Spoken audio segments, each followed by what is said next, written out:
Owaisi BJP की B team है। बिहार में इलेक्शन लड़के भाजपा की सरकार बना दी और मुस्लिम एमएलए की संख्या भी कम करवा दी। ये चर्चा गर्म है।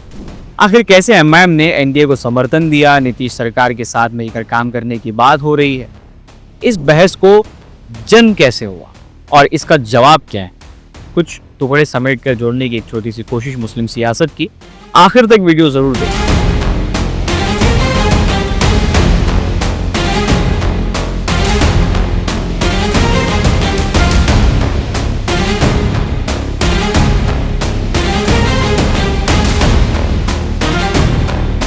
एमआईएम की बिहार में हाल फिलहाल में हुई जीत ने वापस वही पुरानी बहस को जिंदा कर दिया है।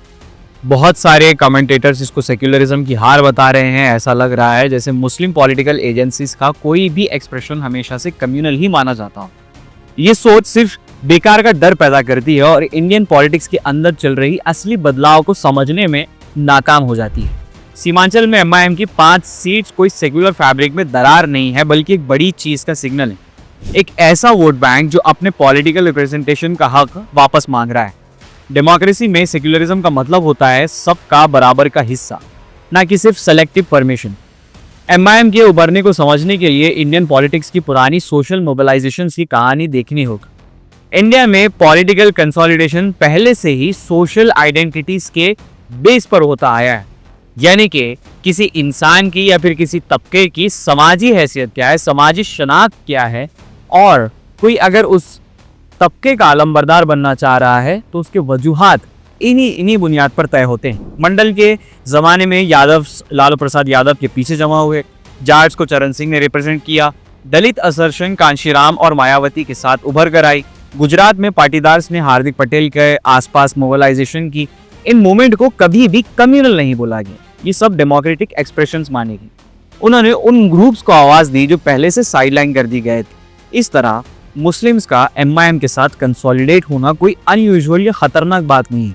ये कम्युनिटी है जो सालों की मार्जिनलाइजेशन, पुलिसिंग, गवर्नेंस, जॉब्स और पॉलिटिकल रिप्रेजेंटेशन के बाद अब अपनी संगठन शक्ति को पॉलिटिकल फॉर्म में बदलना चाह रही है। इंडियन लेजिस्लेचर्स में मुस्लिम्स अभी भी सबसे कम रिप्रेजेंटेटेड ग्रुप्स में से हैं। अगर कोई पार्टी उनके इश्यूज को लेकर फोकस के साथ आती है तो उसके साथ या उसके कंसोलिडेशन को उतनी ही इज्जत होनी चाहिए जितनी अन्य सोशल ग्रुप्स को, सामाजिक ग्रोह को मिलती आई। एमआईएम का झुकाव एक धर्म की तरफ है। अगर आप भी ऐसा मानते हैं तो उसके जवाब में डेटा टटोला जाए। बिहार, तेलंगाना, महाराष्ट्र में उन्होंने नॉन मुस्लिम कैंडिडेट्स भी खड़े किए थे। Local campaigns unemployment, education, floods and land issues और बेसिक एम्यूनिटीज जैसे इश्यूज पर चलते हैं, खासकर नेग्लेक्टेड एरियाज जैसे सीमांचल में। यानी मुस्लिम स्कोर है, पर पार्टी की पॉलिटिक्स सिर्फ रिलीजियस आइडेंटिटी तक सीमित नहीं। यही वजह रही कि दलित्स का समर्थन भी पार्टी के साथ कई जगहों पर नजर आया। एमआईएम के स्ट्रांग होने का सबसे बड़ा रीजन ये भी है कि सेक्युलर पार्टीज अपनी जिम्मेदारियों में नाकाम हो चुकी है। ओवैसी ने खुद बिहार में सेक्युलर फ्रंट्स के साथ गठबंधन की दिलचस्पी दिखाई, पर उन्होंने मना कर दिया। और ऐसा क्यों हुआ? क्योंकि उन्हें लगता था कि मुस्लिम्स का वोट उनके लिए गारंटीड होता ही है, और एमआईएम की जीत ने उनका वो गुरूर भी तोड़ दिया। मैसेज सीधा है कि कम्युनिटी वोट बैंक नहीं, हिस्सेदार बनना चाहती है। रिप्रेजेंटेशन के बिना सिर्फ बयानबाजी से काम नहीं चलेगा। एक सेक्युलर डेमोक्रेसी तभी स्ट्रांग होती है जब हर कम्युनिटी को इक्वल पॉलिटिकल एक्सेस मिले। मुस्लिम्स की राजनीतिक हिस्सेदारी को वोट काटने के नाम पर रोकना सेक्युलरिज्म हो ही नहीं सकता। पार्टिसिपेशन से ही पोलराइजेशन को जवाब दिया जा सकता है, पर कॉन्स्टिट्यूशनल लिमिट्स में रह के, कानून के दायरे में रह के। एमआईएम की मोबिलाइजेशन कोई रिलीजियस प्रिविलेज का डिमांड नहीं है, ये कानूनी हुकूक का इस्तेमाल है शहरी मसावत और हिस्सेदारी के लिए। जिस वक्त डेमोक्रेसी के इंस्टीट्यूशंस कमज़ोर लग रहे हैं, एक मार्जिनलाइज कम्युनिटी का इलेक्टोरल सिस्टम में ही ईमान रखना खुद एक पॉजिटिव साइन है। एमआईएम का राइज यानी कि सेक्युलर पार्टीज पर प्रेशर भी डालता है। सालों तक मुस्लिम्स को सिर्फ सिंबॉलिक जेस्चर्स दिए गए, टिकट्स कम, लीडरशिप में पोजीशंस कम, पर स्पीचेस में हमेशा सेक्युलरिज्म का जिक्र ज़्यादा। सीमांचल जैसे रीजन को सिर्फ इलेक्शन सीजन में ही याद किया गया। एमआईएम उनको फोर्स करता है कि ग्राउंड इश्यूज और रिप्रेजेंटेशंस को सीरियसली लिया जाए। ओवैसी को भी यहाँ पर ओवरहाइप करना गलत होगा। ना वो मसीहा बनने आए हैं, ना उनका क्लेम है।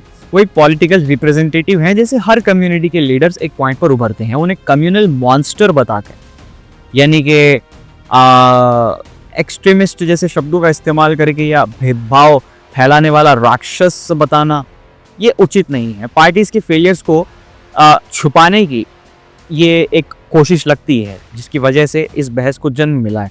जैसे कांग्रेस का कैडर बेस कमजोर है बिहार में, अब चुनाव के बाद राजद भी 4 साल तक गायब हो जाएगी और आखिर साल सामने आ जाएगी, ताकि चेहरा कम से कम याद आ जाए अवाम। एमआईएम के 5 सीट्स बिहार के पावर बैलेंस नहीं बदलते, ये सबसे बड़ी बात है, लेकिन उन्होंने एक इंपॉर्टेंट बात प्रूव की है। सीमांचल जैसे रीजन में पॉलिटिकल हंगर यानी कि सियासी भूख बहुत गहरी है। बाढ़, गरीबी, लिटरेसी प्रॉब्लम्स के बीच लोग रिप्रेजेंटेशन चाहते हैं। रिप्रेजेंटेशन सिर्फ गवर्नेंस नहीं देता, इज्जत भी देता है, यानी कि इख्तियारात के साथ साथ अपने हुकूक का फैसला जब आप खुद करते हैं तब एक सेंस ऑफ प्राइड आता है, जो बराबरी में बैठने के बाद हासिल होता है। इसलिए ओवैसी की जीत सेक्युलर कैंप के लिए एक अपने गिरेबान में झांकने का भी लम्हा है। एमआईएम को आउटसाइडर नहीं, सेक्युलर जोड़ का एक जायज हिस्सा मान लेना चाहिए। एक्सक्लूजन फेल हो चुका है, इंक्लूजन से ही सेक्युलर पॉलिटिक्स को एक नई जान मिल सकती है। एक सेक्युलर डेमोक्रेसी तभी मजबूत बनेगी जब सबसे डिप्राइव्ड लोग भी अपनी आवाज खुद उठा सकें। एमआईएम का उरूज यही याद दिलाता है। अब देखना यह है कि सेक्युलर पार्टी सुनना चाहती हैं या नहीं सुनना चाहती हैं। अपना गिरेबान या मुसलमानों के सर इल्जाम का टोकरा, सेक्युलर पार्टीज का रद्द अमल यहाँ पर दिलचस्प होगा। अगर आपको लगा होगा कि हमारे इस वीडियो ने आपके एम में कुछ इजाफा किया है, तो अपने दोस्तों अहबाब के साथ ये वीडियो शेयर जरूर करें।